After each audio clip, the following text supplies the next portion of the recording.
कौन कौन फैन है? वो सब तुम नहीं हो?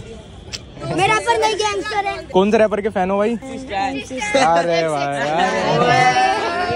तो आज का जो व्लॉग है वो शुरू हो रहा है थोड़ा सा लेट। थोड़े लेट के रीजन है कि हमें आज मतलब जो दिन ये चल रहा है, आज हमें सुबह सुबह ही मेन चैनल की वीडियो डालनी थी, क्योंकि ब्रांड कमिटमेंट थी। देख भी लिया होगा, उसमें ब्रांड है और उनका ये रहता है क्योंकि उस दिन शाम को ही मैच रहता है तो सुबह डालनी होती है सारे क्रिएटर्स को। बट जैसे ही हमने सुबह वीडियो मतलब पूरी रात एडिट करी और फिर मतलब रचित ने तो पूरे दिन एडिट करी, उसके बाद रात को भी लगा रहा। फिर जैसे ही मैं गया तो वो कहने लगा कि भाई नींद आ रही है, अब तो सो रहे हैं। मैं भी बहुत थक रहा था कल ट्रैवल करके। मैं ठीक है सुबह 9 बजे उठते हैं, करते हैं, अपलोड कर देंगे। 9 बजे उठे, 1 घंटे में कर ली जो एडिटिंग बच रही थी 10 बजे। जैसे ही अपलोड करने लगे यूट्यूब पे ग्लिच आ गया कि आज सुबह सुबह अपलोड ही नहीं होती किसी की वीडियो। पहले मुझे लगा हमारी नहीं हो रही, फिर मैंने एलविश की स्टोरी देखी, वो रोज सुबह 12 बजे व्लॉग डालते तो उसकी भी नहीं हो रही थी। फिर मैं देखा यूट्यूब का ऑफिशियल ट्विटर हैंडल, वहां पे था कि सभी क्रिएटर को दिक्कत आ रही है तो आप थोड़ी देर रुक जाओ, इसको फिक्स कर देंगे। मैंने कहा भाई क्या फायदा हुआ सुबह उठ के वीडियो करने का, अपलोड करने का। फिर मैं तब तक जगा रहा जब तक कि वो ग्लिच ठीक नहीं हो गया। वो जैसे ही ठीक हुआ 1-1:30 बजे हमने अपलोड करी। उसके बाद रचित ने फिर व्लॉग एडिट करा। भाई रचित की हिम्मत है, मतलब रचित ने जो आज काम करा उसके लिए तो एक दिन रचित के साथ सोना ही पड़ेगा डेडिकेटेड। फिर रचित ने व्लॉग एडिट करा, रचित आया, फिर मैं सो गया। भाई मुझे होश नहीं,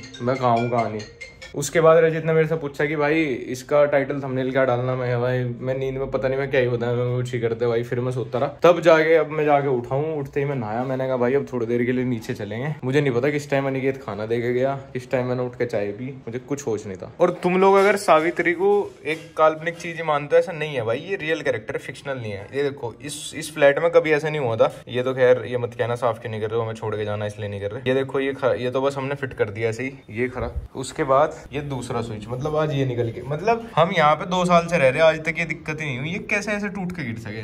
फिर वाईफाई चलना बंद हो गया। वाईफाई वाले से बात करें, वो गए सर किसी की ऐसी कोई दिक्कत आई नहीं थी, सिर्फ आपके में ऐसी दिक्कत आ रही। ये देखो इनकी फोटोज की सारों की सिमेट्री बिगड़ गई खुद अपने आप। मैं क्या चल रहा है समझ नहीं आ रहा मुझे। आज सैकड़ों वर्ष बाद सोसाइटी के पार्क में आने का सौभाग्य प्राप्त हुआ। और यहाँ पे ना जो बच्चे हैं ताइक्वांडो या मार्शल आर्ट जो भी करें, मतलब ये भी ये जबरदस्ती करें, ये भी इनकी जबरदस्ती क्लास है। मतलब इनके माँ बाप इन्हें पैशन भी अपने हिसाब से फॉलो करवा रहे कि अब स्विमिंग क्लास करेंगे या मार्शल आर्ट क्लास करेंगे। मतलब बच्चे को क्या पता चेस खेलना हो या स्केटिंग करनी है, कुछ ना करना है, सचमुच एकेडमिक्स में जाना हो। यहाँ के माँ बाप की बुद्धि ना लग चले। जो माँ बाप है ना ये कॉर्पोरेट वाले, इनकी बुद्धि भ्रष्ट है। ये साले पैशन भी डिसिप्लिन से फॉलो करा मैं। मेरे हेटर्स के लिए कोल्ड ड्रिंक।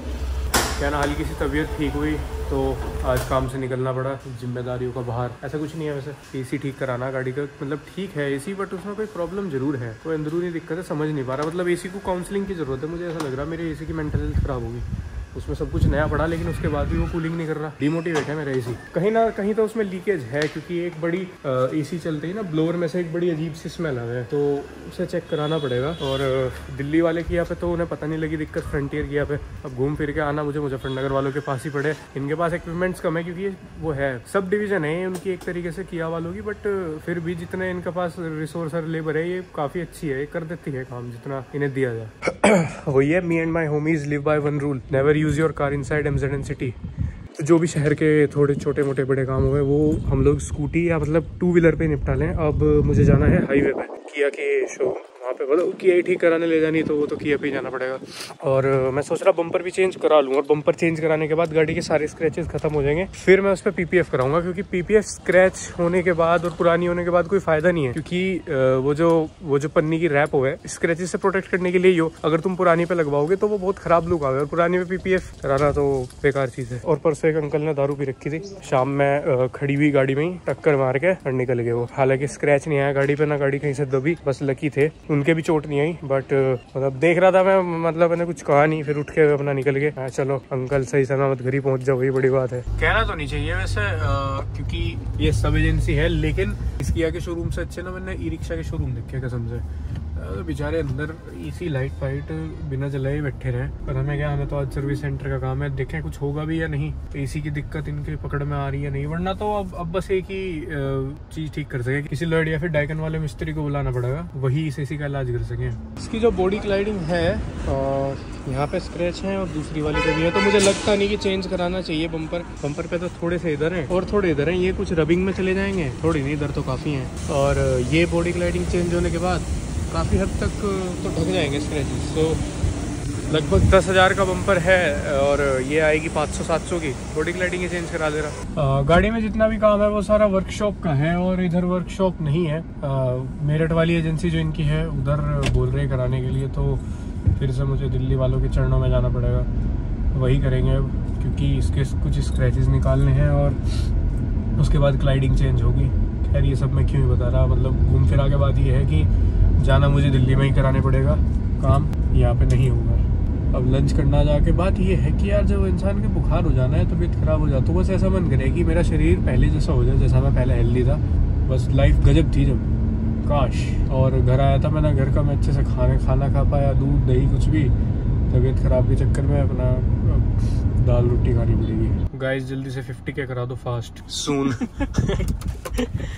कितने साल हुए इसे? 2-2.25 साल में 50,000 चल गई और एक पेट्रोल कार है। 2 साल हो गए इसे। हाँ, ये आई थी 8 फरवरी 2021 में। ज्यादा हो गए 2 से भी, 2.5 होने वाले।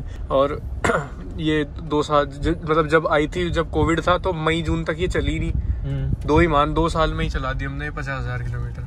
ठीक है, मतलब ना ज्यादा ना कम। यार ज्यादा ही है क्योंकि तो ये देख 1 लाख 4 साल में ही हो जाएगी। और जो हमारी पुरानी गाड़ी थी एल्टो, वो बहुत कम चली थी, वो 35,000 चली थी अपने 13-14 साल के जीवन काल में। खैर फिलहाल हम घर जा रहे हैं। आज आधा दिन तो गाड़ी की आरटीआर में निकल गया, ना कुछ काम हुआ, तो अब तो चल रहे। मैं सोच रहा यार एक गाड़ियों का ही चैनल खोल लूँ, उसमें बड़ा स्कोप है। लेकिन मुझे ये कौन कह रहा है कि भैया तुम पार्क में शाम को सिर्फ इसलिए आते हो कि तुम छोटे छोटे बच्चों की मम्मियों को देख सको। यार मेरी भी उम्र उनके जैसी सी है, मतलब 2-3 साल ही बड़ी होंगी वो मेरे से। उनके बच्चे 1-2 साल के हैं, तो इतना तो बनता है यार, इतना चलता है यार। उन्हें भी चाहिए अटेंशन, अच्छा लगता हूँ, कर देता हूँ मैं। अगर कोई पहचानती हाय वाई तो मैं कर देता हूँ। उसके बच्चों को खिला दो, मैं क्यूटी पाए। वो तो व्लॉग नहीं बनाता, पता चला टावर में जाके व्लॉग देख लिया उनके पति ने कि हमारे वाले का ही लाड कर रहा था और फिर ऐसी बात भी कर रहा था व्लॉग में, तो फिर दिक्कत हो जाएगी यार। लेकिन करके जाऊंगा, रह रहा है हफ्ता भर, फुल छिनाला बना खिंडा के जाऊंगा। यहाँ तो अपनी पूरी इमेज स्पॉइल करके जाऊंगा। कुछ बोलना चाहते कौन कौन फैन है? वो सब तुम नहीं हो? हैं? मैं सिर्फ मेसी का फैन हूँ। मेसी का? मेरे को लग रहा है गौरव धोनी के हो। अच्छा बताओ, ये लड़का है भाई जो राइवलरी में बिलीव ही नहीं करता। दोनों के ही हो, रोनाल्डो मेसी के? दोनों तो भाई ऐसा कोई बंदा ही नहीं बना दोनों को सपोर्ट करता होगा। फुटबॉल खेलोगे? नहीं यार, मैं सिर्फ दिलों के साथ खेलता हूँ। रोस्टिंग चैनल खोल ले एक साथ में। मेरा पर नई गैंगस्टर है। कौन से रैपर के फैन हो भाई? अरे भाई, अरे भाई, अरे भाई, अरे। And you know what guys, कि सबसे बेस्ट पार्ट क्या है जब हर्ष यहाँ पे नहीं होता, कि मैं, रे और अनिकेत, हम तीनों नॉन वेजिटेरियन है। और जब हर्ष नहीं होता तो हम हर रोज डिनर में नॉन वेज बनाते हैं, अपनी क्रेविंग्स पूरी करते हैं। क्योंकि हर्ष क्या करे, नाड़ी से तोड़ जा, जैसे यूँ कहते हैं ना भाई आज तो नॉन वेज बनाने, हाँ ठीक है यार मैं अपना बाहर से मंगा लूंगा। तो अभी दोनों दिन से हम नॉन वेज खा रहे थे। उप्स, ट्यूसडे तो नहीं था यार अभी 2 दिन, ना दोनों दिन ट्यूसडे नहीं था। वैसे बहुत याद रखता हूँ मैं ट्यूसडे को, तो दूर रहते हैं। अब तो खैर मैं वीगन बन रहा हूँ धीरे धीरे, और मैं खाता भी नॉन वेज में चिकन ही, और वो भी यही वाला, बस ये जो ऐसे मिलके बना के खा लेते हैं KFC का। मेरे से और कुछ खाया नहीं जाता। लोग मटन फिश के पीछे। फिश मैंने गोवा में ट्राई की, जैसे मैं बता रहा था, मैं अदरवाइज मैं कहीं पे कुछ ऐसा खाता भी नहीं हूँ। और अब मैं धीरे धीरे वीगन भी बन रहा हूँ। बस ये तो विदेश के लिए जो है मैं डाइट की आदत डाले रखता हूँ। मैंने कहा विदेश में जाके खाना पड़ता है भाई, वहाँ पे बहुत महंगा आता है। थाईलैंड में सबसे ज्यादा लूटे थे हम हर्ष और अक्षित के पीछे भाई। इन्हें वेज खाना खिलाने के चक्कर में कितना 3-3 हज़ार बात का बिल आ रहा था हमारा। और वहाँ पे नॉन वेज बर्गर मिल जा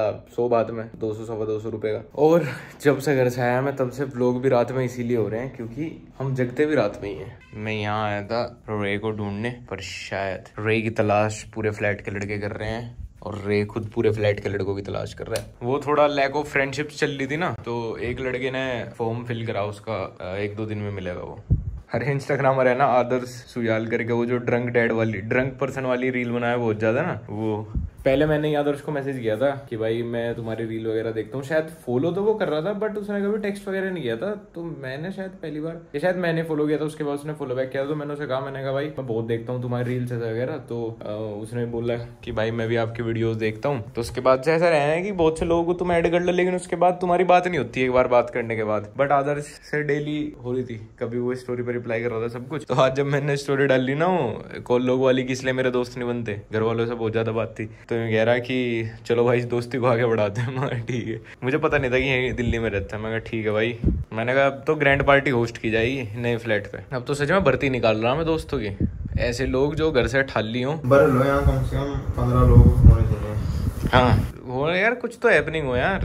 मैं खुद आज के दिन में सुबह सोने के बाद फ्री हो गया था मैं, और मैं पूरा टाइम वहाँ पर काट का आया पार्क में। बस पार्क में एक चीज़ अच्छी थी, वो बच्चे और उनकी मम्मियाँ, बाकी तो कुछ ऐसा था नहीं। अंकल भी बैठे रहे। एक दद्दू गैंग है, पर दद्दू गैंग धीरे धीरे छटता जा रहा। मतलब पहले पिछले साल 10-15 दिख रहे थे वो मुझे, और आज तो लेट गया। 5 बजे बैठ जा। दद्दू गैंग। अरे एक दद्दू पता क्या कह रहा दूसरे वाले बुड्ढे के साथ, उसके पोता पोती थे, तो यूं कह रहे दादा को तो ले आए, दादी कहाँ है तुम्हारे? साले यार, आदमी देख हर उम्र में थोड़ा सा वो है तो जी लगे आदमी का। जैसे तूने वो देखा, मैं जैसे लड़के बैठे हूँ, सब कितने कैजुअल बैठे हैं। जहाँ एक भी लड़की एंटर हुई ग्रुप में, फिर सब एडजस्ट ऐसा करने का सोचते हैं। अरे तो सारे कॉमेडी की बातों को ऐसी लाओगे, और हर बात में लीड रोल भी तो ले। दूसरों की स्टोरी खुद लीड रोल लेके बताओ। जिस टाइम हम 10th में थे, तब मैं तो फट्टा चला दिया था एक बार। मतलब जिस आदमी ने कभी चूहे भी नहीं मारे होंगे। मैं लड़ाई में सबसे गया करूँ था, ये पीछे खड़े रहते सारे। फट्टे से याद आया, कल रात सपने में, पहले तो सपने से मुझे एक बात याद आई, बाद में बताऊंगा सपना। तो एक तो मुझे डेली इंस्टाग्राम पे 20 मैसेज ऐसे आए हैं हमारी ब्लॉग वाली ऑडियंस की, कि भाई कल तुम मेरे सपने में आए, कल तुम्हारी टीम मेरे सपने में आई। मतलब लोग ना इतना लूप पे देख लें इसे व्लॉग को, कि फिर सपने में भी वही सब चीजें दिखे हैं। एक पता नहीं क्या नाम था, नाम तो मेरे ध्यान नहीं, कह रहा पता नहीं लड़की थी, आप सपने में आए और हम किसी ऐसी दुनिया में थे जहाँ सब ज़ॉम्बी बन गए थे। मगर यार ये तो स्टोरी सुबह उठ के लिखी ये तो लिखी गई है। सपने में मेरे याद आया कि वो जो लड़का था ना एक से, जिससे मुझे फंडे की लड़ाई हुई थी मेरी और हर्ष की, मुझे सपना आया कि वापस उसने हर्ष को कुछ कहा, और इस बार उसे लास्ट वाली वार्निंग दी थी, हमने जाके उसे पीट दिया, और वो ज्यादा मतलब वो पीट दिया, और फिर उसकी किसी और से भी लड़ाई थी, फिर उन्होंने भी उसे पीट दिया। उसके बाद यूं कह गया तो पिट के आया, पीट दो, उनके नाम लग जाएगा, और कहीं से बस हमारी सीसीटीवी फुटेज लीक होगी और अब हमारे नाम लग गया। यूं को भाई उसका तो बहुत चोट आ गई, बेहोश हो गया, और तुम्हारे नाम पुलिस कंप्लेन कर दी यूं और और फिर मतलब मैं और हर्ष प्लान बना रहे, इनको जिस पुलिस वाले ने रिपोर्ट लिखी है उसे भी पिटे। इतना फिर सुबह अलार्म बजी, मैंने कहा यार कुछ भी नहीं था ये तो, लेकिन सपना अच्छा था, मैं एंजॉय कर रहा था सपने को। यार हर्ष अभी बता भी नहीं रहा क्या है क्या नहीं हर्ष खाने का, लेकिन कल तो मैं फ्लैट पे छिनाला कर देने वाला हूँ बस। बड़े भाई भी आज इतने में हो चुके मेरे से, बड़े भाई को नहीं पता था, आज ये पूरे दिन सो रखा, आज शाम को कुछ काम नहीं करने का। मैंने फोन करा, मैं कहा भाई आएगा क्या? यूं कह रहा सोच के बताऊंगा। ये सभी पता है कुछ नहीं करने का, आज तुझे ठल्ली चाय पिला के लाएगा। और बिना गाड़ी के ना मुझे यहाँ से फ्लैट में से निकलते हुए इतना आलस आ गया कि मैं गेट पे जा ही नहीं सकता। बात ये है यहाँ बिना गाड़ी के जामे भी कहाँ। और मुझे आज जैसे मैं निकला ना पार्क में 4-5 बजे, आज मुझे आधी सोसाइटी मिल गई नीचे कि भाई हमें पता था, किसी ने बताया था आप यहाँ 2 साल से रह रहे, आप 1.5 साल से रह रहे। मैं कहा यार ऐसा क्या हो गया, फिर मैंने देखा कि आज आई हैव अराइव्ड अर्ली हो गया मामला पार्क में। तुझे पता ये तो छोड़, 2 दिन से मेरे पे क्या कॉल आ रहे, क्या फ्लैट छोड़ने के? मैं तो बता तो रहा था एक दिन व्लॉग में कि निहाल की भी एक दोस्त का आया था, फिर एक और। मैं तो सीधा में कह दूं वॉशरूम, पता नहीं कहाँ से नंबर मिल रहा, कहाँ से भैया आप फ्लैट छोड़ रहे? मगर नहीं भाई नहीं छोड़ रहे, मैं तो यूं कह दूं। जिसे भी नंबर मिलता है और जो भी व्लॉग देखता हो, भाई ये फ्लैट ले लो, बहुत बढ़िया है, मेंटेन तो ऐसा कर रखा, बल्कि हम आधा सामान भी छोड़ के जाएंगे यहीं पे ही। बट सबसे बड़ी दिक्कत है कि इसके वॉशरूम इतने खराब है, खराब इन द सेंस डेली यहाँ पे इसमें रिपेयरिंग की इतनी कॉस्ट आ जाएगी, तुम्हारी सैलरी सारी रिपेयरिंग में चली जाएगी। मतलब इस फ्लैट में हर महीने 10,000 रुपए रिपेयरिंग के हैं, और ये एसी वेसी हटा लो, एसी फ्लैट में तुम कहाँ लेते हो? और जो मेरे हमने थोड़ा मैनेज कर रखा, क्योंकि हम तीनों को वो नहीं है ना कि मुझे अपना पर्सनल चाहिए, अपना पर्सनल। हम नहा रहे इसमें, ठीक है, सूसू में जा रहे, मेरे वाले में ब्रश कर रहे, हाथ धो रहे, क्योंकि जो मेरे वाला बाथरूम है ना उसका ढलान उल्टा, अगर उसमें कोई नाला स्विमिंग पूल बन जाओ 5 मिनट में कमरे में आ जाएगा पानी। इसमें फ्लश नहीं चलता, इसमें वो फ्लश वो पीपी और सारे स्विच वो हो गए टूट के गिर रहे। क्या ही हो गए इनमें तो यार। बीच वाले का गीजर खराब है, उसमें ना नहीं सकते। सही में यार यहाँ तो ऐसा है, एक काम एक ही जगह होगा। हाँ अनिकेत खुद कंफ्यूज है, वो कहाँ क्या करे। बस सही में ये हो जा, कभी घर वाला है कोई वैसा आ जा तो उसे कंफ्यूज आप दे तो बताना मैं किधर भेजूं किधर नहीं। मम्मी एक बार धमका के नहीं गई थी। वो है हर्ष के पापा है, वो कह रहे थे कौन से में जाऊं, तो मैं कह रहा इसमें चले जाओ, कि नहीं हर्ष कह रहा उधर चले जाओ, एक जगह भेज दो। मम्मी कहने रही थी तुमने हमारा पागल बना दिया। मम्मी को आधे घंटे में रेडी हो गए, जब हॉस्पिटल के लिए आई हुई थी, जाना था, क्योंकि तन्ना तो बावड़ा बना दिया, हम तो अपने घर जाके नहा लेंगे। तो बाकी बढ़िया है, बाकी शायद हम बहुत सारा सामान तो हम यहीं छोड़ के जाएंगे, क्योंकि काफी कुछ ऐसा है कि जो यहाँ से निकालने में खराब हो जाएगा। बाकी बढ़िया क्या यार, जो बाकी फ्लैटों में वैसा सही है, लेकिन कहीं और देख लो तुम्हें बाथरूम सही मिल जाएंगे, क्यों, यही लेना। कुछ और दिक्कत मिलेगी पर भाई अगर देखो एसी तो तुम्हें मिलेंगे ये जो तुम्हें हर साल 25,000 रुपए की रिपेयरिंग लगाएंगे। जो हमने नए ले रखे हैं वो हम लेके चले जाएंगे। और ये जो इसका ओनर है वो बेचारा आदमी तो बहुत अमीर है पर वो लगवा नहीं पाने का, मतलब अफोर्ड नहीं कर सकता एसी बेचारा। ठीक है, और बस ये वॉलपेपर मिल जाएंगे और शायद ये वाले टेबल छोड़ जाएं हम। नहीं तो अगर देख मेरे पसंद का रेंट वाला है अगला तो छोड़ जाऊंगा, नहीं तो तोड़ जाऊंगा। ये तेरी कंप्यूटर टेबल थी? यो मैंने वही है ऑस्ट्रेलिया में पहुंचे जो हिसाब मेरे ध्यान आ गई घर पर 5th-6th क्लास में ली थी मैंने। पहला पीसी इस पे रखा जा रहा। मगर 8th-9th क्लास में कैसे बैठे रहते कैफे में जाके प्रोजेक्ट बनाना स्कूल का? तूने सोचा नहीं होगा कैफे में लड़कों ने क्या क्या काम कर रखे थे। कोई की तूने देखी चिपकी सी रहती सफेद सफेद सी देखी। ऐसे भी लड़के थे मेरे साथ जो 2-2 3-3 एक पीसी पे बैठे थे, ये काम भी करते थे। यार कैफे पे कैसे करते हैं? इतनी तो प्राइवेसी। राठी था ना, राठी का पता तुझे? वो था। और एक है लड़का बेंगलोर में रह रहा, मतलब अगर अब तुमने उससे बात कर ली ना इंटेलेक्चुअल नेक्स्ट लेवल 12-14 लाख रुपए का पैकेज ले रहा। वो दोनों कर रहे थे, मिल गए सारे काम और फिर आगे बताया गए थे। इसके दोस्त थे छोटे लक्ष्य के खास मित्र। ये छोड़ के जा गए। इसे हॉल में लगा लेंगे, अपने हॉल में लगा लिया ना। यार निकेत क्या क्या काम करता फिर जगह जगह तो इनने पैसे रख रखे। इतने तो हमने कमाए नहीं जितनी जगह इसने पैसे रख दिए। अनिकेत ने इन सब में से निकाल दिया सारा सामान, यही रखा है बस। जितने हमारे पीने के ग्लास हैं, जो चाय के कप हैं, हाँ ये भी जो रेंट पे रहेगा, ये आधे से ज्यादा सामान हम यहीं छोड़ के जाएंगे। अब नया लेंगे यार, मैं बोर हो चुका इन कप से। और मैं अपने रूम में शायद ये सोच रहा ये कर्टेन्स भी छोड़ दूंगा, ये वॉलपेपर तो छोड़ूंगा ही। ये भी ये तो क्या ही लेके जाऊंगा यार। अरे ये तो जो मैंने यहाँ ये खिंडाया था, ये बस क्या ही बताऊं, मुंह पे भी नहीं आ रही मैं अपने आप को क्या कहूं। ये जो कर दिया था मैंने, ये भी छोड़ के जाऊंगा। साथ में मैं बेड साइड टेबल भी छोड़ दूंगा यहीं पे ही। और क्या छोड़ दूंगा मैं, बीन बैग यहीं छोड़ देंगे। ये सब वॉलपेपर सब यहीं छोड़ देंगे। मैं ऐसे क्यों लग रहा हूँ ब्रोकर लग से। साथ में आपको मिलेगा अनिकेत वाले रूम में तो बहुत सामान रखा, वो भी छोड़ देंगे।